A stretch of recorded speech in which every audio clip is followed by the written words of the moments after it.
Hello friends, welcome to my YouTube channel commerce concept for you. आपका मेरे इस channel पर बहुत बहुत स्वागत है।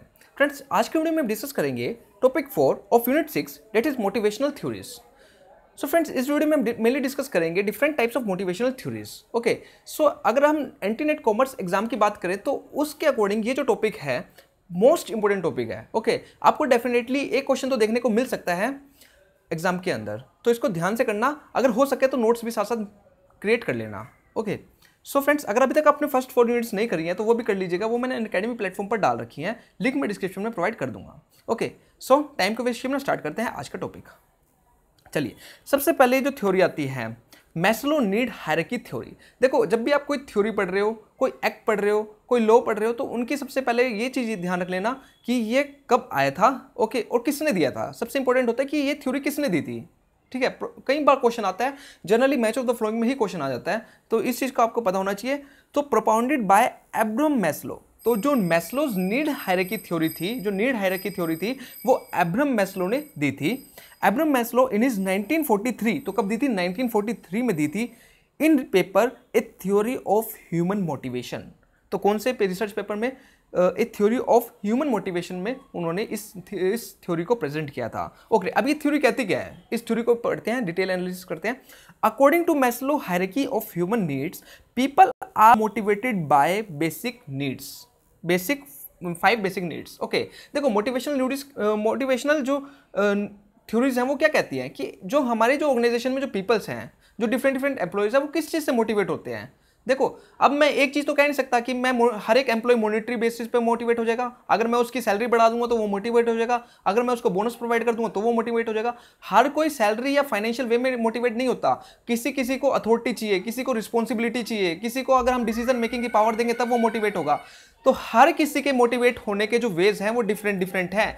That's why in motivational theories की हमको जरूरत पड़ी, इस चीज को जानने के लिए कि जो एम्प्लॉयज हैं वो किस चीज से मोटिवेट होंगे। ओके, तो सबसे पहले पॉइंट लेके आए एब्राहम मैस्लो अपनी बुक के अंदर। उन्होंने कहा कि जो एम्प्लॉय है, जो पीपल है, वो जो मोटिवेट होते हैं उनकी 5 बेसिक नीड्स होती हैं। अगर ये नीड्स फुलफिल हो जाएंगे तो वो मोटिवेट हो जाएंगे। ओके, अब ये नीड्स कौन सी है, इनके बारे में बात करते हैं। These needs are arrange in the order. सबसे इंपॉर्टेंट थिंग ये है कि इन नीड्स को हम ऑर्डर में ही अरेंज करेंगे। मतलब कि पहले फर्स्ट नीड कंप्लीट होगी, फिर दूसरी नीड आएगी, फिर थर्ड नीड आएगी, फिर फोर्थ आएगी, फिर फिफ्थ आएगी। मतलब इस वे में हम नीड्स को क्या करेंगे, अरेंज करेंगे। ओके, ये नहीं है कि हम जो सेकंड नीड पहले ले आए उसके बाद दूसरी ले आए। ओके, तो इस तरह नहीं होगा। ओके, अब ये नीड्स कौन कौन सी हैं? देखो, इनका आपको ऑर्डर याद होना चाहिए और इन नीड्स के आपको टाइप्स याद होने चाहिए, इंपॉर्टेंट है। सबसे पहले साइकोलॉजिकल नीड। अब साइकोलॉजिकल नीड होती है बेसिक नीड, कि किसी भी इंडिविजुअल को रहने के लिए कम से कम उसके पास फूड होना चाहिए, क्लोथिंग होना चाहिए, शेल्टर होना चाहिए। ये तो होती है बेसिक नीड, जो हमारी बेसिक नेसेसिटी है। ठीक है, तो ये तो है बेसिक लेवल की नीड। अगर ये नहीं होगी तो बंदा तो कभी भी मतलब कि स्टे नहीं कर सकता। ओके, मोटिवेशन तो बाद में, ये तो सिर्फ स्टे नीड है, लो लेवल की नीड है कि ये तो होनी चाहिए उसके पास। दूसरी है सेफ्टी एंड सिक्योरिटी नीड। ठीक है, अब जब उसकी बेसिक नीड कंप्लीट हो जाएगी तब वो आता है अपनी सिक्योरिटी पर। ठीक है, तब वो किस चीज़ को देखता है? अपनी सिक्योरिटी और अपनी सेफ्टी को देखता है। इसमें क्या आता है? जैसे freedom from danger, job security, health care. कि अगर आप मान लो, एग्जांपल आ सकता है कि बताओ जॉब सिक्योरिटी जो है वो कौन सी नीड का पार्ट है, तो this is a part of second need, that is safety and security. उसके बाद आता है need of belongingness. Okay, third need जो आती है वो नीड होती है किसी चीज़ की बिलोंगिंगनेस की। देखो, एक बंदे ने अपनी बेसिक नीड भी कंप्लीट कर ली, सेफ्टी एंड सिक्योरिटी भी आ गई। अब बात आती है कि उसके फ्रेंड सर्कल कैसा है, उसका सोशल ग्रुप कैसा है। अगर वो अच्छा है तो उसका मतलब वो और ज़्यादा मोटिवेट होगा। Okay, acceptance by the group, friendship, love etcetera. तो ये चीज़ें जहाँ पे आ जाती हैं तो वो होती है कौन सी? Belongingness need. उसके बाद आती है the need to belong. Okay, इसके बाद जो नीड आती है वो कौन सी होती है? Self esteem need. ओके, अब जो नीड आएगी कौन सी होगी? Self esteem need. यहाँ पे थोड़ी मिस्टेक हुई है, प्लीज इसको करेक्ट कर लेना। अब जो नीड आएगी वो कौन सी होगी? Self esteem need. Self esteem need में क्या है? हम सेल्फ एस्टीम में क्या होता है? सेल्फ एस्टीम के अंदर देखो, अब जो है एक जो ह्यूमन है उसकी जो नीड है और ज़्यादा हाई हो जाती है। इसमें जो है जो उसकी डिज़ायर्स होती हैं, ओके, जो उसके सेल्फ एस्टीम को फुलफिल करती हैं, उसको वो अचीव करनी होती है इस नीड पर। ठीक है, उसके बाद आते हैं सेल्फ एक्चुअलाइजेशन नीड। अब जो है सबसे टॉप लेवल की नीड, इस नीड तक जो है बहुत ही रेयर लोग जो है, बहुत ही रेयर पीपल जो है इस नीड तक पहुंचते हैं। यहाँ पर आकर हर एक चीज उनको मिल जाती है, हर एक चीज जो वो चाहते हैं उनको अचीव हो जाती है। इस टाइम पे वो नई नई स्किल्स को सीखना स्टार्ट कर देते हैं। ओके, तो इस तरह का क्वेश्चन भी आ सकता है, बताओ कि जो न्यू स्किल्स है, एक पर्सन न्यू स्किल्स सीखना चाह रहा है तो उसको कौन सी नीड को सेटिस्फाई करने की कोशिश कर रहा है, तो वो जो नीड को सेटिस्फाई करने की कोशिश कर रहा है वो है सेल्फ एक्चुअलाइजेशन नीड। ओके, तो ये थर्ड नीड थी हमारी, कौन सी, नीड ऑफ बिलोंगिंगनेस। ठीक है, फोर्थ नीड कौन सी है, सेल्फ एस्टीम नीड, अपनी सेल्फ एस्टीम को सेटिस्फाई करने वाली नीड्स, जो उसके सेल्फ एस्टीम को सेटिस्फाई करें वो नीड्स होती है कौन सी, self esteem needs. Okay, I hope आपको क्लियर हो गया होगा। चलिए अब आता है एल्डफेयर्स ERG थ्योरी। तो ये भी थ्योरी जो है मोस्ट इंपोर्टेंट थ्योरी है। ओके, कई बार क्वेश्चन आ चुका है। तो प्रोपाउंडेड बाय क्लाइटन एल्डफेयर, तो थ्योरी किसने प्रोपाउंड की थी, क्लाइटन एल्डफेयर ने ये थ्योरी प्रोपाउंड की थी। He recognize Maslow's need hierarchy into 3 levels. देखो इसने कोई अलग से नीड नहीं प्रोवाइड करी, इसने जो मैस्लो की जो नीड थी, जो 5 बेसिक नीड थी, उन्हीं को डिवाइड कर दिया 3 टाइप्स में। ठीक है, पहला है एग्जिस्टेंस नीड्स, दूसरा है रिलेटेडनेस नीड्स, थर्ड है ग्रोथ नीड्स। तो जनरली क्वेश्चन कैसे आता है, ERG की फुल फॉर्म क्या है, तो ERG की अगर फुल फॉर्म देखी जाए तो existence, relatedness and growth needs. Okay, चलिए, hence the label ERG theory, that's why इसको हम ERG थ्योरी कहते हैं। अब इन्होंने क्या किया था, जो एल्फेयर्स था इसने क्या है, इसने जो है 3 टाइप में जो है एब्राहम मैस्लो की जो नीड थी 5 नीड को, उसने 3 टाइप्स में डिवाइड कर दिया था, एग्जिस्टेंस, रिलेटेडनेस और कौन सा था, ग्रोथ नीड में। ओके, तो एग्जिस्टेंस में इंक्लूड कौन कौन सी होती है, साइकोलॉजिकल और सेफ्टी नीड्स। जो लो लेवल की नीड्स होती है वो होती है एग्जिस्टेंस में। ठीक है, it correspondents to the lower order needs of Maslow theory. उसके बाद है रिलेटेडनेस। अब जो रिलेटेडनेस में, उसमें इसने कौन सी नीड्स को इंक्लूड किया था, उसने लव एंड बिलोंगिंगनेस की जो नीड है उसको इंक्लूड किया था रिलेटेडनेस में। ठीक है, इनकॉर्पोरेट ग्रोथ जो है, जो ग्रोथ नीड है उसमें किस चीज़ को इंक्लूड किया था, एस्टीम नीड्स को और सेल्फ एक्चुअलाइजेशन नीड को। मतलब कि अगर एल्डफेयर जो मैस्लो की जो नीड्स थी 5 नीड्स जो थी, उसको उसने डिवाइड कर दिया था 3 नीड्स में। ओके, अब जो है, अब डिफरेंस क्या है, आप कहोगे सर इसमें डिफरेंस क्या रहा, एब्राहम मैस्लो ने भी ये नीड्स दी थी, इसने भी दी थी। देखो इसमें जो डिफरेंस है वो इसका ऑर्डर का है। ठीक है, जो एब्राहम मैस्लो कहते थे वो कहते थे एक पर्टिकुलर ऑर्डर फुलफिल होना चाहिए। आप पहले बेसिक नीड को करोगे, उसके बाद सिक्योरिटी नीड्स पे आओगे, उसके बाद आप बिलोंगिंगनेस की नीड्स पे आओगे। लेकिन जो ERG थ्योरी थी इसमें इस चीज को क्रिटिसाइज किया गया था। इसमें कहा गया था कि जरूरी नहीं है कि पहले आप बेसिक नीड को सेटिस्फाई करो, आप पहले अपनी सिक्योरिटी नीड्स को भी सेटिस्फाई कर सकते हो। तो यहाँ पे ऑर्डर फुलफिल करना कोई ज्यादा जरूरी बात नहीं थी। ओके, ये देखो नीचे पढ़ते हैं, ERG theory argues that like of Maslow that satisfied lower order needs lead to of the desire for satisfaction of higher order needs, but Alfred states that multiple needs can be operated as motivators at the same time। तो ये कहता है कि एल्फेयर्स कहते हैं कि जो multiple needs है वो एक टाइम पे सेटिस्फाई करने के लिए हो सकती हैं। ठीक है, जरूरी नहीं है कि पहले एक नीड जाएगी, उसके बाद दूसरी आएगी, उसके बाद तीसरी आएगी, उसके बाद चौथी आएगी। मल्टीपल नीड्स भी एक टाइम पर काम कर सकती हैं। ओके, आई होप आपको क्लियर हो गया होगा। इसके बाद आते हैं हर्ट्जबर्ग्स 2 फैक्टर थ्योरी। यहाँ पे HER आएगा, Herzberg's 2 factor theory propounded by Frederick Herzberg. तो सबसे पहली बात किसने प्रोपाउंड की थी, फ्रेडरिक हर्ट्जबर्ग ने एंड हिज एसोसिएट्स ने। He developed a 2 factor model of motivation. तो उन्होंने 2 फैक्टर दिए थे मोटिवेशन के। It is also known as Herzberg due factor theory. तो ये भी आ सकता है कि हर्ट्जबर्ग 2 फैक्टर थ्योरी को हर्ट्जबर्ग ड्यू फैक्टर थ्योरी भी कहते हैं। द 2 फैक्टर्स आर, अब 2 फैक्टर्स कौन से थे, एक था हाइजीन फैक्टर्स, एक था मोटिवेटर्स। अभी 2 फैक्टर्स कैसे काम करते थे, देखो जो हाइजीन फैक्टर्स होते थे ये इस तरह के फैक्टर्स हैं जिनका होना एक एम्प्लॉय को मोटिवेट नहीं करता, लेकिन जिनका ना होना एम्प्लॉय को डीमोटिवेट करता है। याद रखना, जिनका होना एम्प्लॉय को मोटिवेट नहीं करता, जिनका ना होना एम्प्लॉय को डीमोटिवेट जरूर करता है। उसके बाद है मोटिवेटर्स। मोटिवेटर्स वो फैक्टर हैं जिनके होने से एम्प्लॉय बहुत ज़्यादा मोटिवेट हो जाता है। ओके, तो इनको आपने याद रखना है, कंफ्यूजन बहुत ज़्यादा हो जाती है। अब पढ़ते हैं इनके बारे में। तो हाइजीन फैक्टर्स में क्या क्या इंक्लूड होता है, सबसे पहले ये देख लो, कंपनी की जितनी भी पॉलिसीज हैं, एडमिनिस्ट्रेशन है, सुपरविजन है, वर्किंग कंडीशन है, सिक्योरिटी है, स्टेटस है, सैलरी है, इंटरपर्सनल रिलेशनशिप है, are consider as maintenance factor. तो सबसे इंपॉर्टेंट थिंग ये है कि इसके आपको फैक्टर्स पता होने चाहिए। जनरली एक बार क्वेश्चन आया हुआ है, किस तरह क्वेश्चन आया हुआ है मैं बता देता हूँ आपको कि बताओ जो हाइजीन फैक्टर्स है उसमें क्या चीज़ इंक्लूड नहीं होती। तो उसमें कई सारे हमको क्या देते हैं, टाइप्स देते हैं, और उसमें पूछा जाता है कि इसमें से कौन सा टाइप जो है हाइजीन फैक्टर का नहीं है। तो सबसे इंपॉर्टेंट थिंग ये है, आपको सारे के सारे टाइप जो इसके जो पार्ट्स हैं वो याद होने चाहिए। ओके, अब maintaining A hygiene work environment will not improve motivation. ये चीज़ भी इंपॉर्टेंट है, असर्शन रीजनिंग में पूछी जा सकती है। असर्शन में दिया जा सकता है कि maintaining A hygiene work environment will not improve motivation. Is it true? Yes, this is true. He found that the presence of hygiene factor will prevent dissatisfaction but doesn't increase satisfaction. ये dissatisfaction को क्या कर सकता है, avoid कर सकता है। देखो इन अगर ये फैक्टर होंगे तो एक एम्प्लॉय डिससेटिस्फाइड नहीं होगा, लेकिन वो मोटिवेट भी नहीं होगा, ये भी चीज़ याद रखना। Hence this he called these factors as dissatisfied और maintenance factors। तो ये भी चीज़ इंपॉर्टेंट है कि जो हाइजीन फैक्टर्स हैं उनको हम मेंटेनेंस फैक्टर्स भी कहते हैं और डिससेटिस्फैक्टर्स भी कहते हैं। ओके, तो ऐसी ऐसी चीज़ें आपको याद रखनी है। चलिए अब बात करते हैं मोटिवेटर्स। अब मोटिवेटर्स कौन होते हैं? So motivators are associated directly to the content of job itself. तो मोटिवेटर्स कौन है? मोटिवेटर्स वो हैं जो कि डायरेक्टली रिलेट करते हैं किसी से जॉब से। ओके, अब ये वो फैक्टर्स हैं जो कि डायरेक्टली इफेक्ट करते हैं किसी एक एम्प्लॉय को। ठीक है, इनके होने से एम्प्लॉय क्या होता है? मोटिवेट होता है। तो this factors include achievement, recognization, advancement, work itself, responsibility, growth etcetera. तो सबसे इंपॉर्टेंट थिंग है कि मोटिवेटर्स फैक्टर्स में क्या क्या इंक्लूड होता है। इन चीज़ों के आप नोट्स प्लीज क्रिएट कर लेना, ये बहुत ज़्यादा इंपॉर्टेंट है, इसके ऊपर जनरली क्वेश्चन आने के पूरे चांसेस हैं। The presence of motivators lead to satisfaction. अब बात आती है कि अगर मोटिवेटर फैक्टर्स आएंगे तो उससे सेटिस्फैक्शन जो लेवल है वो क्या होगा? इंक्रीज होगा। Okay, whereas the absence of which will prevent both satisfaction and motivation. अगर ये नहीं होंगे तो मोटिवेशन नहीं आएगा। ओके, सो बात को अंडरस्टैंड हो, आई थिंक आपको अंडरस्टैंड हो गया होगा। चलिए मूव करते हैं नेक्स्ट थ्योरी पर। अब बात है अचीवमेंट मोटिवेशन थ्योरी। अब थर्ड थ्योरी पर हम पहुंच चुके हैं, अचीवमेंट मोटिवेशन थ्योरी। तो ये थ्योरी किसने दी थी? David M McClelland. Okay, David McClelland and his associates ने ये थ्योरी प्रोवाइड की थी।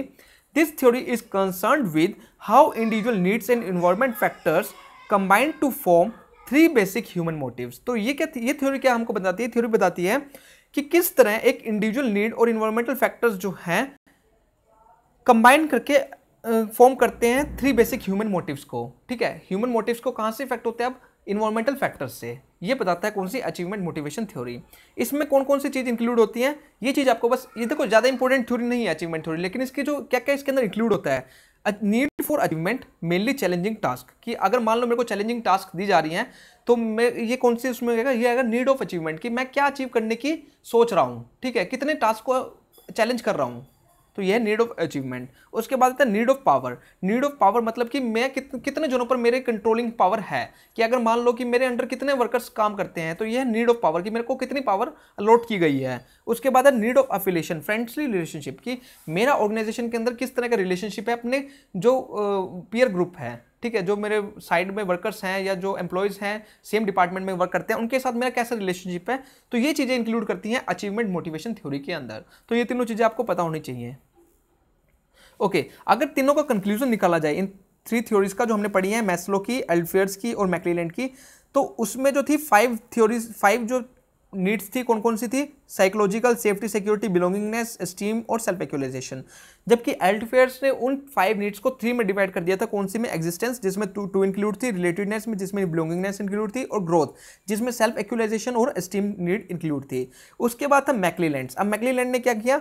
मैक्लीलैंड ने जो था इसको किस चीज में? 3 नीड्स में डिवाइड कर दिया, need for affiliation, need for achievement, need for power. आपको एक चीज याद रखनी है, इसमें जो थी बेसिक नीड के बारे में इसने डिस्कस नहीं किया मैक्लीलैंड ने, तो इसने सिर्फ 2 नीड्स के बारे में डिस्कस किया, बिलोंगिंगनेस नीड्स के बारे में, एस्टीम और सेल्फ एक्चुअलाइजेशन।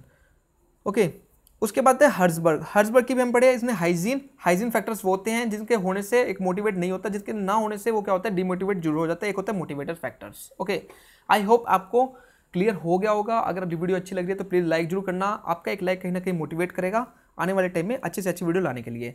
ओके, इसके बाद आती है theory X and theory Y. तो ये जो थ्योरी है ये भी कहीं ना कहीं बहुत ज़्यादा इंपॉर्टेंट थ्योरी है। तो ये किसने प्रोपाउंड की थी? डगलस एमसी ग्रीगर ने। तो किसने प्रोपाउंड की थी? डगलस एमसी ग्रीगर ने इस थ्योरी को प्रोपाउंड किया था। There are 2 distinct views of human beings, one basically negative labelled theory X and the other basically positive label theory Y.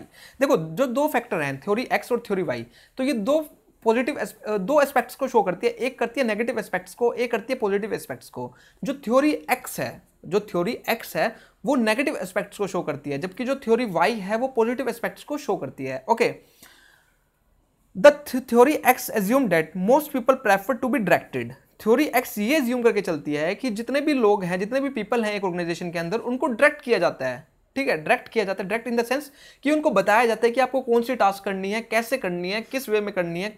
तो ये सब चीज़ें डायरेक्ट की जाती हैं। And are not interesting in assuming responsibility and want set safety above all. तो ये जो इस तरह के जो लोग होते हैं, जो थ्योरी एक्स में जो डिफाइन किए गए हैं, ये जो लोग होते हैं ये इस तरह के होते हैं कि ये क्या करते हैं, रिस्पॉन्सिबिलिटी लेना पसंद ही नहीं करते। इनको तो बस ये है कि भाई मेरे को ये बता दे क्या काम करना है, मैं तो वही करके घर चला जाऊंगा। मतलब कि इनको कोई मोटिवेशन की कोई रिक्वायरमेंट नहीं होती, बस इनको ये है कि काम करना है और चलना है बस, ठीक है। तो इसको डिफाइन किया गया थ्योरी एक्स के अंदर। एजम्पशन क्या है थ्योरी एक्स की, ये इंपॉर्टेंट है। Employees inherently dislike works. Employee क्या करते हैं, वर्क करना पसंद नहीं करते, बट निठल्ले का टाइप के होते हैं कि बस हाँ वर्क है करना है यार, एक बस काम है धंधा है जो है करना है और घर चलना है अपना, ठीक है। तो डिसलाइक करते हैं वर्क को। Employees are not ambitious and they avoid responsibility. Employee responsibility लेना बिल्कुल भी पसंद नहीं करते। भाई मेरे बस की कुछ नहीं है, मैं तो बस ये काम है, मेरे को इस मशीन पर वर्क करना है तो मैं करके अपना जाऊँगा, ठीक है, मेरे को रिस्पॉन्सिबिलिटी देने की कोई जरूरत नहीं है। Employees must be controlled, directed and threaten with punishment. यहाँ पे एम्प्लॉयज को पनिशमेंट दी जाती है, थ्रेटन उनको डराया जाता है, धमकाया जाता है, उनसे धमका के काम किया जाता है। देख भाई अगर काम नहीं किया तो तेरी सैलरी काट लूंगा, आपने आई थिंक देखा होगा इस तरह का। तो ये जो चीज़ है थ्योरी एक्स में एज्यूम की जाती है। Employees lack creative ability in solving organisation problem. Employees के अंदर किसी तरह की कोई क्रिएटिविटी नहीं होती, उसको बस ये पता है कि मुझको ये मशीन किस तरह चलानी है, किस तरह जो काम है वो करना है, बस उसको ये पता है, उसको और किसी और कोई स्किल्स नहीं होती उसके अंदर, ओके। तो employees seek security. Employees security चाहता है, भाई मेरे को जॉब से ना हटाना, मेरा रोजगार ही बस यही है, ओके। तो इसमें कहीं ना कहीं एम्प्लॉयज को क्रिटिसाइज किया गया है उसकी पावर्स, उसकी जॉब्स के रिगार्डिंग, ठीक है। थ्योरी एक्स की एग्जाम्पशन है ये।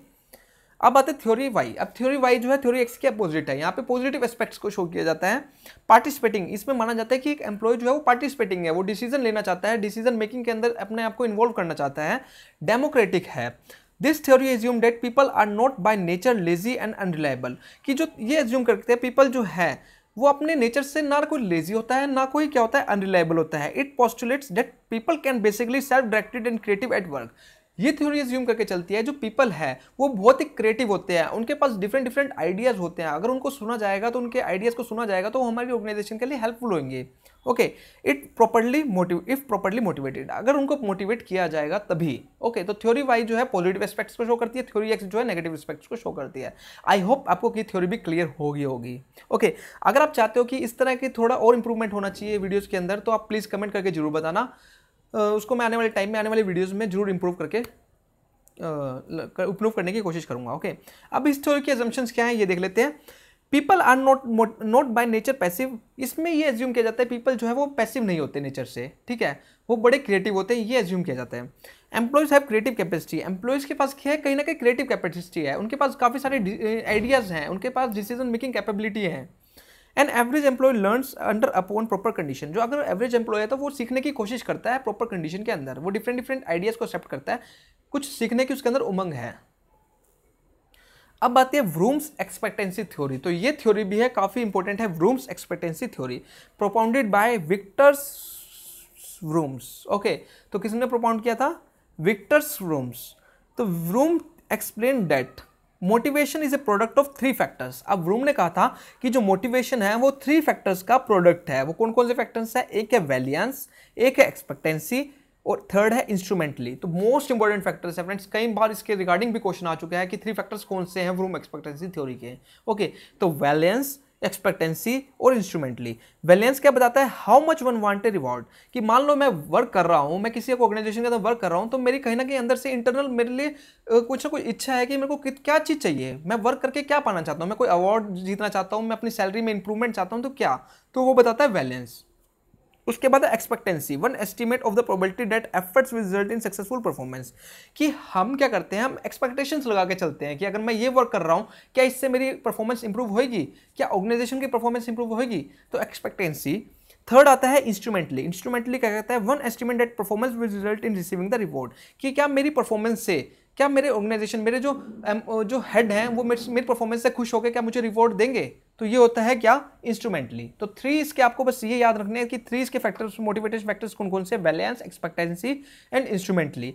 तो मोटिवेशन जो है इसके अकॉर्डिंग क्या है, मल्टीप्लीकेशन है, प्रोडक्ट है किस चीज का, वैलियंस का, एक्सपेक्टेंसी का और इंस्ट्रूमेंटली का, ओके। तो ये थ्योरी बस सिंपल है, यहाँ से ही जनरली क्वेश्चन आपको देखने को मिल सकता है, ओके। इसके बाद है last and the important, porters and Lawler model, ठीक है, ये भी इंपॉर्टेंट है। तो ये किसने प्रोपाउंड किया था, L W. Porter and E E. Lawler. तो दैट्स वाई इसको कहते हैं Porter and Lawler model, okay.